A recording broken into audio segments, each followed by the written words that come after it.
नवंबर 22 में जो भी बच्चे सीए इंटरमीडिएट पास हुए हैं उन सभी के दिमाग में एक बेटा बहुत इंपॉर्टेंट सवाल चल रहा है, सर आर्टिकलशिप कहां पे करें।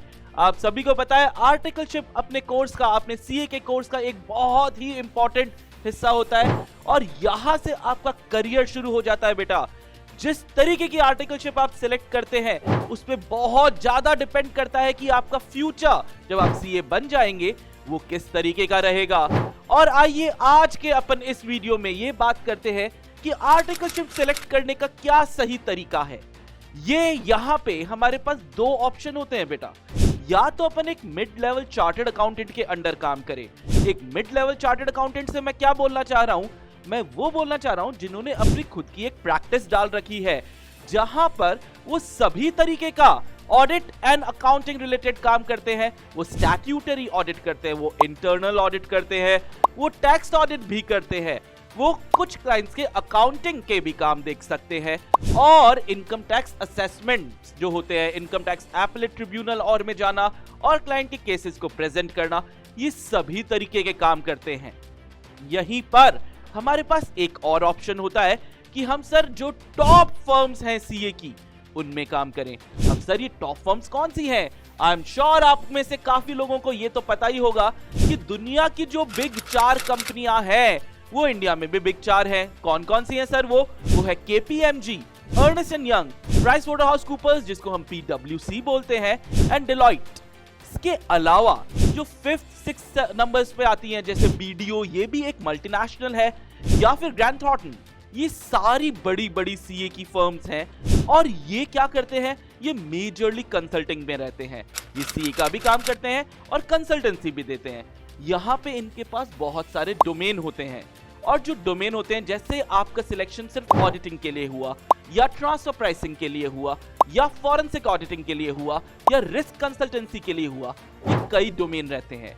क्योंकि ये कंपनियां इतनी ज्यादा बड़ी हैं, इनमें कई लेवल ऑफ हायरार्कीज रहती है। एक मिडिल लेवल फर्म में हायरार्की में आपका एक रिपोर्टिंग बॉस होता है, मेजरली उसके ऊपर शायद एक और बॉस हो जाए, लेकिन यहाँ पर बहुत सारे लेवल्स होते हैं। यहाँ पे आर्टिकल के ठीक ऊपर एक एसोसिएट हो जाता है जो एक रीसेंट चार्टर्ड अकाउंटेंट होता है या 2-3 साल के एक्सपीरियंस वाला, फिर senior associate, manager, senior manager, partners, इस तरीके की इनकी लेवल्स रहती है।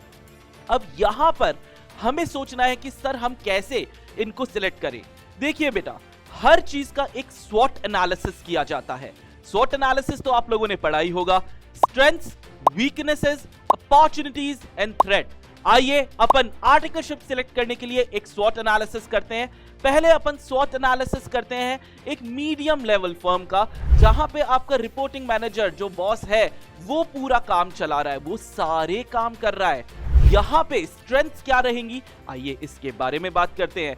स्ट्रेंथ्स ये रहेंगी बेटा कि आपका एक रिपोर्टिंग हेड है, वो आपको काम दे रहा है, आप उसको रिपोर्ट कर रहे हो, मल्टी लेवल ऑफ रिपोर्टिंग्स की जरूरत नहीं होती। प्लस आप सभी तरीके का काम सीखते हो। आप टैक्स में रिटर्न्स कैसे फाइल करते हैं, चाहे जीएसटी हो, चाहे इनकम टैक्स हो, चाहे वेल्थ टैक्स हो, आप ये काम सीखते हो। आपको एक जेरोक्स मशीन से जेरोक्स करने से लेकर बड़े बड़े क्लाइंट की ऑडिट रिपोर्ट फाइनलाइज करने तक का सारा काम आपको सिखाया जाता है। जैसे आपकी काबिलियत, जैसा आप परफॉर्म कर रहे हो, वैसे वैसे आप नई नई चीजें सीखते जाते हो। और क्या स्ट्रेंथ है सर? सर यहां पर एक स्ट्रेंथ और है कि अगर आप लोग को पढ़ाई के लिए कभी छुट्टी चाहिए या फिर कोई इंपॉर्टेंट इवेंट आ गया हमारी लाइफ में, वहां पे हम ऑफिस नहीं जा पा रहे हैं किसी भी कारण से, तो यहाँ पे क्योंकि हायरार्कीज कम है, आपको थोड़ा फायदा मिल सकता है अगर आपने काम अच्छे से किया है कि आपका बॉस आपको थोड़ी सहूलियत दे दे। ये हो गई हमारी स्ट्रेंथ्स की बात।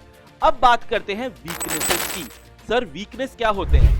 जिस तरीके से दुनिया आगे जा रही है, हम देख रहे हैं छोटे छोटे जो व्यापार है, छोटे छोटे जो सर्विस सेक्टर्स हैं, वो कम होते जा रहे हैं। बड़े प्लेयर्स इनको ले रहे हैं। पहले हमारे टाइम पे या हमारे जमाने में हम देखते थे कि जो बड़ी फर्म्स हैं सीए की, वो सिर्फ इंडिया के टॉप क्लाइंट्स पे फोकस करती थी, लेकिन अब हम देख रहे हैं कि वो एमएसएमईज तक को भी अपनी सर्विसेज दे रही हैं।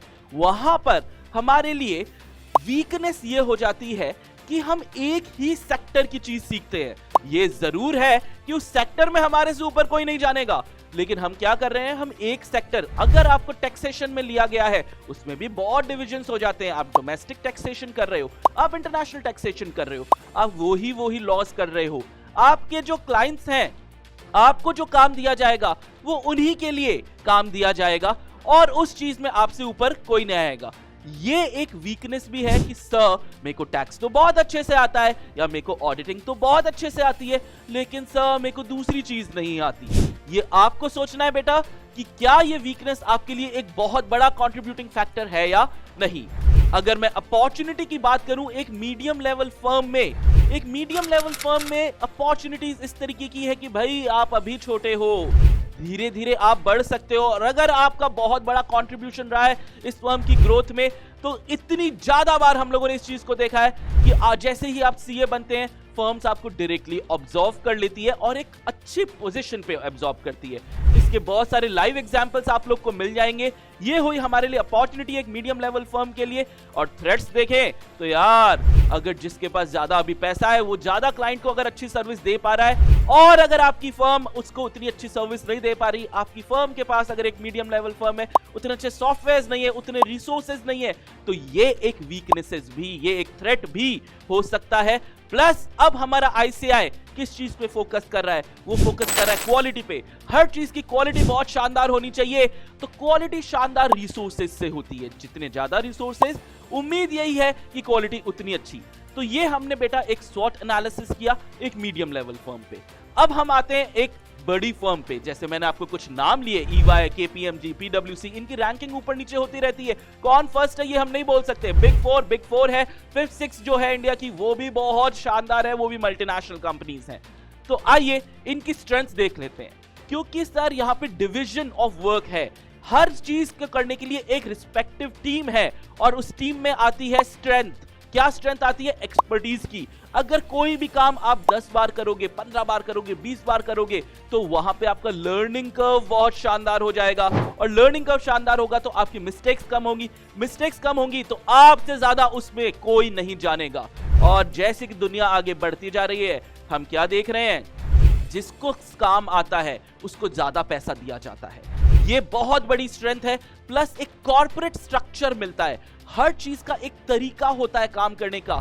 किस तरीके से रिटर्न्स फाइल किए जाते हैं, उसमें क्या गलतियां हो सकती है, किस तरीके से आप इनकम टैक्स एपेलेट ट्रिब्यूनल या हाई कोर्ट या सुप्रीम कोर्ट के लिए आपको केसेस प्रेजेंट करने होते हैं, ये सारी चीजें आपको सिखाई जाती है। सबसे बड़ी स्ट्रेंथ के अलावा एक और चीज बता दूं, यहाँ पे स्टाइपेंड्स भी बहुत शानदार होती हैं। इसके बाद आती है वीकनेसेस। वीकनेसेस क्या आई? मान लीजिए सीए बनने के बाद आपकी नेटवर्किंग बहुत ज्यादा अच्छी है, आप बहुत लोगों को जानते हो, तो क्या होगा, आप खुद भी कोशिश करोगे, सर मैं किसी और के लिए पैसा कमा के क्यों दूं, मैं अपनी फर्म बनाऊंगा। और अगर आप अपनी फर्म बना रहे हो तो आपको सभी तरीके का काम आना चाहिए, क्योंकि क्लाइंट को किसी भी तरीके का आ सकता है। और जब आपको किसी भी तरीके का काम या सभी तरीके का काम आता है तो आप कहीं भी पीछे नहीं हटोगे, किसी भी क्लाइंट को मना नहीं करोगे। ये एक वीकनेस हो सकती है एक बड़ी मल्टीनेशनल सीए फर्म की, कि उनके पास हो सकता है वो डोमेन ना हो या उस तरीके के क्लाइंट्स को वो एक्सेप्ट नहीं करे। इनके क्राइटेरियाज होते हैं सिलेक्ट करने के, ये एक बड़ी वीकनेस है। प्लस हमारे लिए एक इनकी वीकनेस ये भी है, बीइंग अ कॉर्पोरेट स्ट्रक्चर, यहां पर इतनी लेवल ऑफ रिपोर्टिंग होती है कि आपका काफी सारा टाइम इसमें इन्वेस्ट हो जाता है, rather than आप कोई नई चीज सीखो। अब आते अपॉर्चुनिटीज। सबसे बड़ी अपॉर्चुनिटी, अगर आपको ये टैग लग जाता है, बड़ी से बड़ी फर्म पे काम करने का आपको क्या लग जाता है, टैग मिल जाता है, तो जैसे ही रीसेंट चार्टर्ड आप बनोगे, आपको डायरेक्टली ये एब्जॉर्ब कर लेती है एट गुड पैकेजेस। इनके लेवल्स फिक्स रहते हैं लेकिन गुड पैकेजेस। अगर आपका मन है कॉर्पोरेट में जाने का या इंडिया के टॉप क्लाइंट्स से काम करने का, क्या सिर्फ इंडिया नहीं सर, विदेशों के भी टॉप क्लाइंट्स के साथ आपको काम करने का अगर मन है, तो ये मौका आपको मिलेगा इन कॉर्पोरेट स्ट्रक्चर्स में। और थ्रेट्स क्या है? जैसे जैसे आज हम देख रहे हैं बहुत बड़ी बड़ी कंपनियों में बहुत बड़े बड़े स्कैम्स भी आ रहे हैं, फ्रॉड्स भी आ रहे हैं। बड़ी कंपनियां हैं वो इन्हीं कंपनियों को रखती है, तो थोड़ी बहुत गुडविल हैम्पर भी हो जाती है कि आप इतनी बड़ी फर्म थे फिर भी आप ये वाली गलती नहीं पकड़ पाए। लेकिन इसका इंपैक्ट बहुत कम देखा गया है। अब आपको देखना है कि आपके लिए कौन सी फर्म, क्या एक मिड लेवल फर्म या एक बड़ी फर्म सही रहेगी। इसके अलावा एक चीज मैं आपको गाइड और कर देता हूं, अगर बेटा आपकी नेटवर्किंग स्किल्स अच्छी है, आप दोस्तियां बहुत ज्यादा अच्छे से कर पाते हो, आप ऑलरेडी एक अच्छे बिजनेस कनेक्ट के साथ आते हो, किसी ना किसी तरीके से बिजनेस कनेक्ट के साथ आते हो, तो जरूर आप चाहोगे कि मैं खुद की फर्म खोलूं। और उसमें एक मिडिल लेवल फर्म आपको बहुत ज्यादा हेल्प करेगी, क्योंकि वो आपको सभी तरीके का काम सिखा देगी। आप खुद दूसरे चार्टर्ड्स को हायर कर सकते हो, लेकिन ये प्रोसेस लंबा होता है। यहाँ पे इनिशियली स्ट्रगल ज्यादा होता है, लेकिन फिर मल्टीप्लायर इफेक्ट आ जाता है। मल्टीप्लायर इफेक्ट पढ़ा है ना हम लोगों ने, कि भाई शुरू में कम कमाएंगे, लेकिन फिर मल्टीप्लिसिटी में हमारी इनकम बढ़ेगी। और वहीं पे अगर आप एक सिक्योर्ड कॉर्पोरेट स्ट्रक्चर में बात करना चाहते हो कि सर मेरे को तो मेरा काम पता होना चाहिए, मेरे को तो महीने के एंड में मेरी सैलरी फिक्स आ जानी चाहिए, उसके लिए फिर आप जाइए बेटा कॉर्पोरेट स्ट्रक्चर में। बताइए मुझे कि ये चीज आपको कैसी लगी।